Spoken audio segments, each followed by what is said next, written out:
You have capacity, you have strength, you have talent, you have ability. I need you to do more with what you have. We don't celebrate what we've got. We criticize for what we don't have. This is the responsibility of management, to take us under their wing and help us understand our own value to ourselves. Close your eyes and think back to high school. And think of that one teacher who took you under their wing and cared for you and looked after you and helped you realize that you are capable of more than you thought you were. And you probably are the person you are today in some part because of that person, right? Do you have that name? What's the name? Tell me the name. Tell me the name of the teacher. Okay, give me the name. Okay, I can point to anybody and you can tell me that name. Now tell me the names of all the other teachers you had that day. Can't remember them, can you? This is the power of those who teach us confidence. We will literally carry their names around with us for the rest of our lives. Wouldn't you want to be that person? Wouldn't you want to be the person that 20 years from now, 30 years from now, 40 years from now, I can do this exercise with somebody and they will tell me your name? This is the power of helping others realize their own strengths. This is what management and leadership is supposed to be doing. They're supposed to be caring for us and helping us realize our own value. And by the way, if you have anybody who reports to you or works for you, your responsibility is not to make them meet the deadline. Your responsibility is not to make sure that they do as you say. Your responsibility is to make sure that they understand their own strengths, their own value, and that they are way, way more talented than they think they are. And the only way they will learn that is if you put them in situations in which they can fail. And you hold them and you support them and you give them talent and you give them skills and you give them education and you watch their backs, and if they fall over, you encourage them to get back up, and if they fall over, you encourage them to get back up, and if they fall over, you encourage them to get back up until they figure it out themselves. It's called confidence. It's your responsibility to help others find it, and it's others' responsibility to help you find yours. And the amazing thing is, as soon as you start feeling confident in your own ability, you naturally help each other. That's what happens. It's called trust.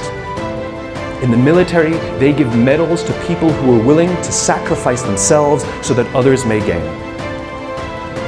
In business, we are willing to give bonuses to people who will sacrifice others so that we may gain. We have it backwards. And then we complain about how we don't love our jobs, and we complain about how the work is suffering, and we complain about how budgets are being cut, and we complain, and the first thing we do is blame each other and become more selfish and worry about my pay and my benefits and my this, and this is what happens.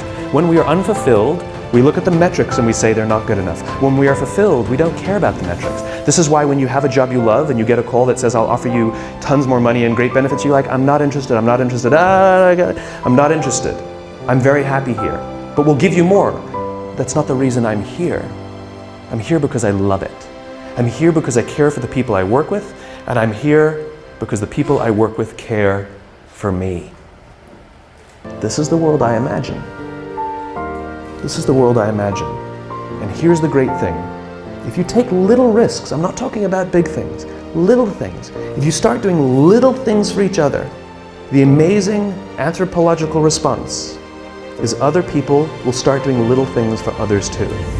I was walking down the street 2 days ago, and a guy's backpack was open and a whole bunch of paper fell out as he was walking down the street. And I happened to be behind him, and so my friend and I just we were in mid-conversation, and in mid-conversation, we never even stopped talking. We just bent down, sort of helped him gather his papers, hand them back to him, sort of pointed out that his book bag was, his backpack was unzipped, and he said thanks, and we walked on. It was like no big deal, right?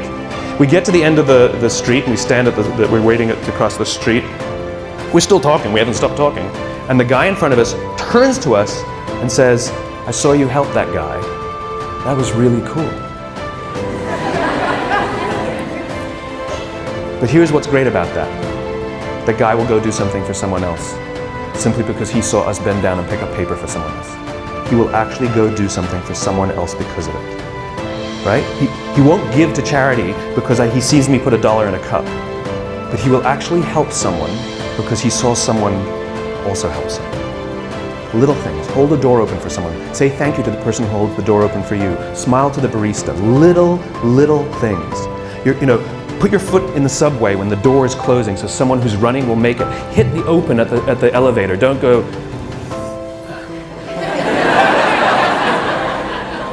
Or pretend you didn't see. That's the best one. You know? Oh, I would have if I saw. Sorry.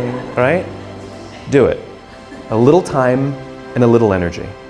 And you'll find around work that people give a little time and a little energy back to you.